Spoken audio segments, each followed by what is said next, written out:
My dearest sisters and brothers, എൻ്റെ ഏറ്റവും പ്രിയപ്പെട്ട സഹോദരി സഹോദരന്മാരെ, thank you for being here today and for waiting for me. ഇവിടെ നിങ്ങൾ വന്ന് എനിക്ക് വേണ്ടി കാത്തുനിന്നതിന് ഞാൻ നിങ്ങളോട് നന്ദി പറയുകയാണ്. Thank you for all the love that you are giving me. Every single place I go in Wayanad, I am received with love and affection. നിങ്ങളെ ഞാൻ വയനാട്ടിൽ ഏത് സ്ഥലത്ത് പോവുകയാണെങ്കിലും നിങ്ങൾ ഒരുപാട് സ്നേഹത്തോടു കൂടി ഇഷ്ടത്തോടു കൂടിയാണ് എന്നെ സ്വീകരിക്കുന്നത്. അതിനുവേണ്ടി ഞാൻ നിങ്ങളോട് നന്ദി പറയുകയാണ്. Now I realize how much you love my brother Rahul. ഇപ്പൊ എനിക്ക് മനസ്സിലാവുന്നുണ്ട് നിങ്ങൾ എത്രമാത്രം എൻ്റെ സഹോദരൻ രാഹുലിനെ സ്നേഹിക്കുന്നുണ്ടെന്ന് ഇപ്പോഴെനിക്ക് മനസ്സിലാകുന്നുണ്ട്. He loves you very much as well. അദ്ദേഹവും നിങ്ങളെ വളരെയധികം സ്നേഹിക്കുന്നുണ്ട്. Every day he calls me and asks me how are things. എല്ലാ ദിവസവും രാഹുൽ എന്നെ വിളിച്ചു ചോദിക്കും ഇവിടെ കാര്യങ്ങളൊക്കെ എങ്ങനെ നടന്നു പോകുന്നു. And next thing he says is, aren't the people of Wayanad sweet? എപ്പോഴും അദ്ദേഹനോട് ചോദിക്കുന്ന ഒരു കാര്യമാണ്, അടുത്ത് ചോദിക്കുന്ന കാര്യമാണ്, വയനാട്ടിലെ ആളുകൾ നല്ല മനോഹരരായ ആളുകളല്ലേ എന്നാണ് അദ്ദേഹം എന്നോട് എന്നും വിളിച്ച് ചോദിക്കുന്നത്. I think he is missing you and he is still feeling bad that he had to leave. എനിക്ക് തോന്നുന്നത് രാഹുൽ ഇപ്പോഴും നിങ്ങളെ മിസ് ചെയ്യാണ്, നിങ്ങളെ കാണാത്തതിന്റെ വിഷമമുണ്ട്. ഈ നിയോജക മണ്ഡലം പാർലമെന്റ് മണ്ഡലവും നിങ്ങളെ ഉപേക്ഷിച്ച് പോകുന്നില്ല, അദ്ദേഹത്തിന് ഇപ്പോഴും വലിയ സങ്കടം ഉണ്ടെന്നാണ് എനിക്ക് തോന്നുന്നത്. This bond of love that you share with him, it's a mutual bond of love, of respect. നിങ്ങളും രാഹുലും തമ്മിലുള്ള പരസ്പര ബന്ധം എന്ന് പറയുന്നത് പരസ്പരം സ്നേഹത്തിന്റെയും ബഹുമാനത്തിന്റെയും ഒരു ബന്ധമാണ്. It's also rare. അത് അപൂർവമാണ് ഇത്തരം ഒരു ബന്ധം എന്ന് പറയുന്നത്. Especially in politics. പ്രത്യേകിച്ചും രാഷ്ട്രീയത്തിൽ ഇത് അപൂർവമായ ഒരു ബന്ധമാണ്. Because many leaders in politics, once they have power, once they are sort of well known, they forget about the public. കാരണം എന്താണെന്നറിയോ, രാഷ്ട്രീയത്തിൽ പലപ്പോഴും രാഷ്ട്രീയ നേതാക്കൾ ഒരിക്കൽ അധികാരം കിട്ടിക്കഴിഞ്ഞാൽ അവർ അറിയപ്പെടാനൊക്കെ ആരംഭിച്ചു കഴിഞ്ഞാൽ അവർ സാധാരണ ജനങ്ങളെ മറന്നു പോകുന്ന ഒരു കാഴ്ചയാണ് പൊതുവെ നമ്മൾ രാഷ്ട്രീയത്തിൽ കാണുന്നത്. They forget that the power they have is actually the power of the people. പലപ്പോഴും അവർ മറന്നു പോകുന്നത് എന്ത്, രാഷ്ട്രീയ നേതാക്കൾക്കുള്ള അധികാരം എന്ന് പറയുന്നത് സാധാരണ ജനങ്ങളുടെ അധികാരമാണെന്ന് അവർ മറന്നു പോവുകയാണ്. But Rahul is not like that. പക്ഷേ രാഹുൽ അങ്ങനത്തെ ഒരു രാഷ്ട്രീയ നേതാവല്ല. He deeply respects the love that you have given him. നിങ്ങൾ ഇവിടുത്തെ ജനങ്ങൾ അദ്ദേഹത്തിന് നൽകിയ സ്നേഹത്തെ രാഹുൽ ആഴത്തിൽ ബഹുമാനിക്കുന്നുണ്ട്. And my whole family is grateful to you. എൻ്റെ കുടുംബം മുഴുവൻ നിങ്ങളോട് നന്ദിയുള്ളവരാണ്, കടപ്പെട്ടിട്ടുള്ളവരാണ്. For the way in which you stood by him when he was going through the most difficult time in his life. എൻ്റെ സഹോദരൻ അദ്ദേഹത്തിന്റെ ജീവിതത്തിലെ ഏറ്റവും ബുദ്ധിമുട്ടുള്ള സമയത്ത് കൂടി കടന്നു പോയപ്പോൾ നിങ്ങൾ എങ്ങനെയാണോ അദ്ദേഹത്തിനോടൊപ്പം നിന്നത്, അതിന് എൻ്റെ കുടുംബം നിങ്ങളോട് എന്നും നന്ദിയുള്ളവരാണ്. He was being attacked every single day. എല്ലാ ദിവസവും അദ്ദേഹം ആക്രമിക്കപ്പെട്ടുകൊണ്ടിരുന്നു. The BJP mounted a massive social media and media campaign to destroy his reputation. അദ്ദേഹത്തിന്റെ സത്കീർത്തിയും പ്രതിച്ഛായയും നശിപ്പിക്കുന്നതിന് വേണ്ടി ഓരോ ദിവസവും മാധ്യമങ്ങളിലൂടെയും സമൂഹ മാധ്യമങ്ങളിലൂടെയും BJP ഒരു വലിയ പ്രചരണമാണ് നടത്തിക്കൊണ്ടിരുന്നത്. But I am proud to say, my sisters and brothers of Wayanad, that it was you who first recognized the truth. പക്ഷേ എൻ്റെ വയനാട്ടിലെ സഹോദരി സഹോദരന്മാരെ, എനിക്ക് അഭിമാനത്തോടു കൂടി പറയാൻ സാധിക്കും, എൻ്റെ സഹോദരൻ രാഹുലിലെ സത്യം ആദ്യമായി തിരിച്ചറിഞ്ഞത് ഇവിടെയുള്ള നിങ്ങളാണെന്ന്. You realize that this man is fighting for the right things. He is fighting for you. നിങ്ങൾക്ക് മനസ്സിലായി, ഈ മനുഷ്യൻ പോരാടുന്നത് ശരിയായ കാര്യങ്ങൾക്ക് വേണ്ടിയാണ്, നിങ്ങൾക്ക് വേണ്ടിയാണ് ഈ മനുഷ്യൻ പോരാടുന്നതെന്ന് നിങ്ങൾ തിരിച്ചറിഞ്ഞു. And you have a history. You have a history here in Wayanad of fighting for what is right. It was freedom fighters from Wayanad who fought for the freedom of our country as well. ഇവിടെ വയനാട്ടിൽ നിങ്ങൾക്ക് എന്താണോ ശരി അതിനു വേണ്ടി പോരാടുന്ന ഒരു ചരിത്രമുണ്ട്. വയനാട്ടിലെ സ്വാതന്ത്ര്യ സമര സേനാനികൾ നമ്മുടെ രാജ്യത്തിന് വേണ്ടി സ്വാതന്ത്ര്യം ലഭിക്കുന്നതിന് വേണ്ടി പോരാടിയവരാണ്.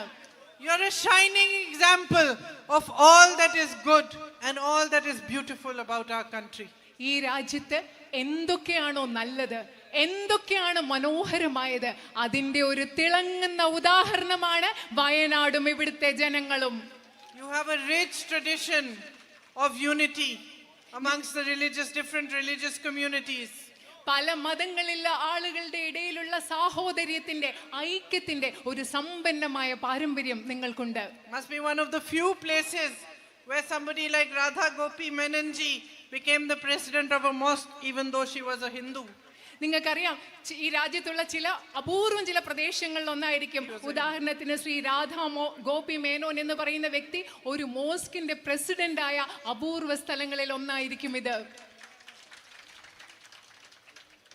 And from here itself so much social service and so much good work has been done. ഇവിടെ തന്നെ ഒരുപാട് സാമൂഹ്യ സേവനങ്ങളും സമൂഹത്തിന് വേണ്ടിയുള്ള നല്ല പ്രവർത്തികളും ഒരുപാട് ഇവിടെ നടക്കുന്നുണ്ട്. I just came from Haji Sahab's house. Jamal Muhammad Sahab dedicated his life to service. ഞാനിപ്പോ ഹാജി സാഹിബിന്റെ വീട്ടിലാണ് വന്നത്.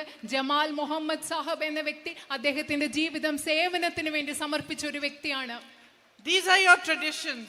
ഇതാണ് നിങ്ങളുടെ പാരമ്പര്യം എന്ന് പറയുന്നത്. You have beautiful churches, mosques, temples. നിങ്ങൾക്ക് മനോഹരമായ പള്ളികളുണ്ട്, മോസ്കുകളുണ്ട്, ക്ഷേത്രങ്ങളുണ്ട്. You live in harmony. നിങ്ങൾ പൊരുത്തത്തോടുകൂടി, സാഹോദര്യത്തോടുകൂടി, ഒത്തൊരുമയോടുകൂടി ജീവിക്കുന്നു. You stand for what is right, for the unity of this country. നിങ്ങൾ എന്താണോ ശരിയായത് വേണ്ടി, ഈ രാജ്യത്തിന്റെ ഐക്യത്തിന് വേണ്ടി നിങ്ങൾ നിലനിൽക്കുന്നു. And for the values on which our constitution was made. നമ്മുടെ ഭരണഘടന എന്തൊക്കെ മൂല്യങ്ങളുടെ അടിസ്ഥാനത്തിലാണോ നിർമ്മിക്കപ്പെട്ടത് അതിനു വേണ്ടി നിങ്ങൾ നിലകൊള്ളുന്നു.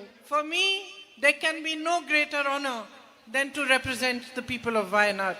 വയനാട്ടിലെ ജനങ്ങളെ പ്രതിനിധീകരിക്കുക എന്നതിലുപരിയായി എനിക്ക് ഇതിലും വലിയ മറ്റൊരു ആദരവ് ലഭിക്കാനില്ല എന്ന് ഞാൻ നിങ്ങളോട് പറയാൻ ആഗ്രഹിക്കുന്നു.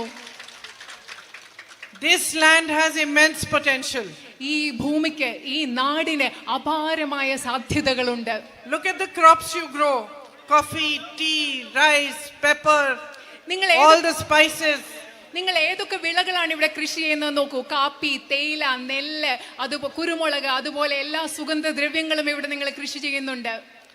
Just think about if proper planning was there, good sort of strong facilities for marketing these crops, for packaging these crops, and you had proper food parks created over here for the production and for the marketing and for the sale of these crops. How much difference it could make. നിങ്ങളൊന്ന് ശ്രദ്ധിച്ചു നോക്കുക. നിങ്ങൾ ഇവിടെ ധാരാളം ഉൽപ്പന്നങ്ങൾ ഉണ്ടാക്കുന്നു. കൃത്യമായ ആസൂത്രണത്തോടുകൂടി ഇതെല്ലാം വിപണിയിൽ എത്തിക്കാനുള്ള, ഇതെല്ലാം കച്ചവടം ചെയ്യാനുള്ള സൗകര്യങ്ങൾ, ഭക്ഷ്യ സംസ്കരണ സൗകര്യങ്ങൾ, ഫുഡ് പാർക്കുകളൊക്കെ ഇവിടെ ഉണ്ടായിരുന്നെങ്കിൽ എത്രമാത്രം നിങ്ങൾക്ക് ഇതിൽ മുന്നേറാമായിരുന്നു. നിങ്ങളൊന്ന് ആലോചിച്ച് നോക്കിക്കേ. With a strong focus on agriculture and food processing, there could be so much more progress in this industry here. ഇവിടെ കൃഷിയുടെ കാര്യത്തിൽ നമ്മൾ കൂടുതൽ ശ്രദ്ധ ചെലുത്തുന്നതിലൂടെ, ഭക്ഷ്യ സംസ്കരണത്തിൽ കൂടുതൽ ശ്രദ്ധ ചെലുത്തുന്നതിലൂടെ ഈ മേഖലയിൽ ഒരുപാട് പുരോഗതി നമുക്ക് ഉണ്ടാക്കാൻ സാധിക്കും. Instead, farmers of Wayanad are facing great difficulties. പക്ഷേ അതിനു പകരം വയനാട്ടിലെ കർഷകർ ധാരാളം ബുദ്ധിമുട്ടുകൾ നേരിട്ടുകൊണ്ടിരിക്കുകയാണ്. The prices of crops is falling, especially of coffee. പ്രത്യേകിച്ച് നിങ്ങളുടെ വിളകളുടെ വില ഇടിഞ്ഞുകൊണ്ടിരിക്കുകയാണ്, പ്രത്യേകിച്ചും കാപ്പിയുടെ. Many farmers are forced to take loans and are unable to repay them. പല കർഷകരും വായ്പ എടുക്കാൻ നിർബന്ധിതരാകുകയാണ്, പക്ഷെ പലപ്പോഴും അവർക്ക് കടം തിരിച്ചടയ്ക്കാൻ സാധിക്കുന്നില്ല. Modi's government's policies are such that they waive loans for big businessmen, 16 lakh crores of rupees, but they don't waive the loans for farmers.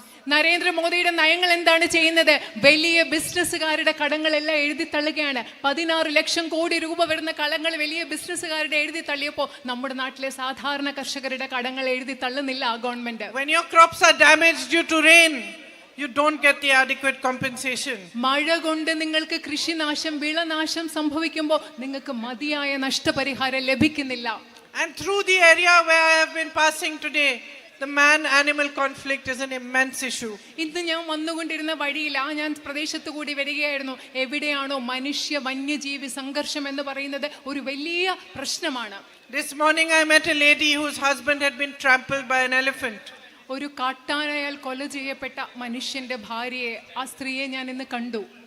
I am beginning to understand the extent of the crop loss and the loss of lives that is happening due to the man-animal conflict. മനുഷ്യ വന്യജീവി സംഘർഷം മൂലം നിങ്ങൾക്ക് എത്രമാത്രം വിളനാശം ഉണ്ടാകുന്നു, അതുപോലെ എത്രമാത്രം മനുഷ്യജീവൻ നഷ്ടപ്പെടുന്നു. ഇതിന്റെ എല്ലാം വ്യാപ്തി ഞാൻ മനസ്സിലാക്കി തുടങ്ങുകയാണ്. And it is a problem for which we will have to find a solution together. നമ്മൾ ഒരുമിച്ച് പരിഹാരം കണ്ടെത്തേണ്ട ഒരു പ്രശ്നമാണിത്.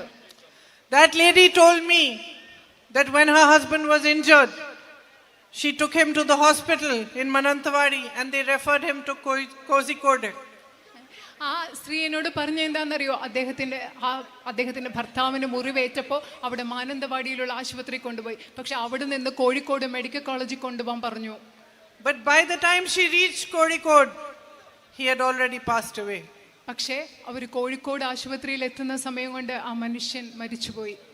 Her daughter held my hand and said, the only thing we really need is the medical college.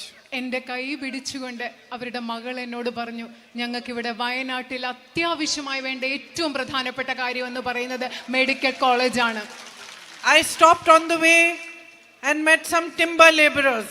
ഞാൻ അവിടെ വരുന്ന വഴിയിലെ കുറച്ച് തൊഴിലാളികളെ അവിടെ കണ്ടു, തടിയുമായിട്ട് ബന്ധപ്പെട്ട് പണി ചെയ്യുന്നവർ. I asked them, what is the biggest problem you are facing? ഞാൻ അവരോട് ചോദിച്ചു, നിങ്ങൾ നേരിടുന്ന ഏറ്റവും വലിയ പ്രശ്നം എന്താണ്? And they immediately said, we want a medical college. അവരെന്നോട് പെട്ടെന്ന് പറഞ്ഞ മറുപടി ഇതാണ്, ഞങ്ങൾക്കൊരു മെഡിക്കൽ കോളേജ് വേണം.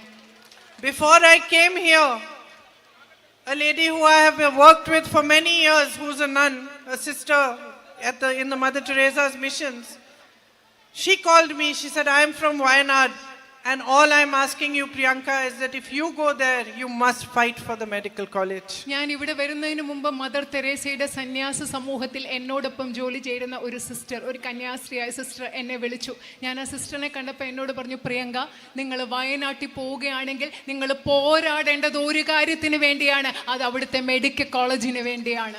I know that my brother has put pressure on the government, and he has raised your voice again and again for this. In fact, it is because of the pressure he put that the status of the existing hospital was changed to medical college and a new board was put there. But unfortunately, the facilities have still not been given. എനിക്കറിയാം എൻ്റെ സഹോദരൻ, നിങ്ങൾക്കൊരു medical college ഉണ്ടാകുന്നതിന് വേണ്ടി ഒരുപാട് സമ്മർദ്ദം ഗവൺമെന്റിന് മേൽ ചെലുത്തിയിട്ടുണ്ട്. അദ്ദേഹത്തിന്റെ ശ്രമഫലമായിട്ടാണ് അവിടെയുള്ള ഇപ്പോഴുള്ള ആശുപത്രിയിൽ മെഡിക്കൽ കോളേജ് എന്നൊരു ബോർഡ് വെച്ചത്. പക്ഷേ ദൗർഭാഗ്യകരമെന്ന് പറയട്ടെ, മെഡിക്കൽ കോളേജ് എന്നൊരു ബോർഡ് വെച്ചതല്ലാതെ മെഡിക്കൽ കോളേജിന് വേണ്ട ഒരു സൗകര്യങ്ങളും ഇതുവരെ അവിടെ ലഭ്യമാക്കിയിട്ടില്ല. So it's very, very important for all of us to fight together to get this medical college to start properly and to give you all the facilities that you deserve. അതുകൊണ്ട് നമ്മൾക്കിത് വളരെ പ്രധാനപ്പെട്ടതാണ്. നമുക്ക് ഒരുമിച്ച് ഇവിടുത്തെ മെഡിക്കൽ കോളേജിന് വേണ്ടി പോരാടണം. നിങ്ങൾക്ക് വേണ്ട സൗകര്യങ്ങൾ അവിടെ ഉണ്ടാകാൻ വേണ്ടി നമുക്ക് ഒരുമിച്ച് പോരാടേണ്ടത് വളരെ പ്രധാനപ്പെട്ടതാണ്. It's a very, very difficult situation. I can understand that if a family member falls sick, you don't have adequate facilities in the area. And then if you have to take him somewhere else, there is a night ban and night traffic ban, and you are not allowed to move at certain times of the night. നിങ്ങൾക്കറിയാം, എനിക്ക് മനസ്സിലാക്കാൻ പറ്റും. നിങ്ങളുടെ വീട്ടിൽ ആർക്കെങ്കിലും ഒരു അസുഖം വന്നു, നിങ്ങൾക്ക് ആശുപത്രിയിൽ കൊണ്ടുപോകാൻ പറ്റില്ല, കാരണം ഇവിടെ മെഡിക്കൽ കോളേജും അതിൻ്റെ വേണ്ട സൗകര്യങ്ങളില്ല. നിങ്ങൾക്ക് അവിടെ ദൂരെ എവിടെയെങ്കിലും ആളിനെ ചികിത്സയ്ക്ക് കൊണ്ടുപോകാൻ പറ്റുമെങ്കിൽ എന്താ പറ്റുന്നത്? രാത്രി യാത്രാ നിരോധനം കാണും. രാത്രിയിൽ ചില സമയത്ത് നിങ്ങൾക്ക് യാത്ര ചെയ്യാനും പറ്റുന്നില്ല. I can completely understand, my sisters. If somebody is pregnant and there's a complication and you need a proper hospital and you cannot even travel to reach it, what fear that must be embedding inside you. How it must be troubling you that if somebody falls really sick, what do you do?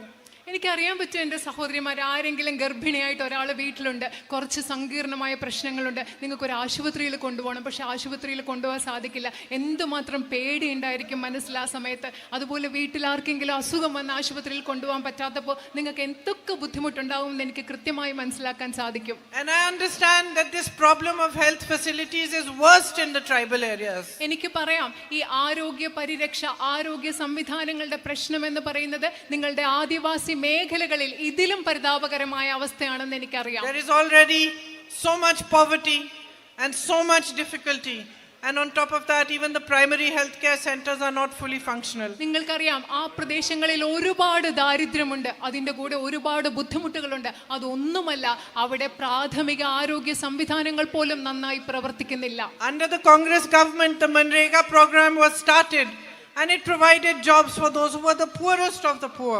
Congress government കേന്ദ്രത്തിൽ അധികാരത്തിൽ നിന്നപ്പോൾ മഹാത്മാഗാന്ധി ദേശീയ ഗ്രാമീണ തൊഴിലുറപ്പ് പദ്ധതി നടപ്പിലാക്കി. ആ പദ്ധതിയുടെ ഭാഗമായി ഈ രാജ്യത്തെ ഏറ്റവും ദരിദ്രരായ മനുഷ്യർക്ക് തൊഴിൽ ലഭിച്ചു. This morning I met some sisters from the tribal community. They were NREGA workers. They get 436 rupees a day.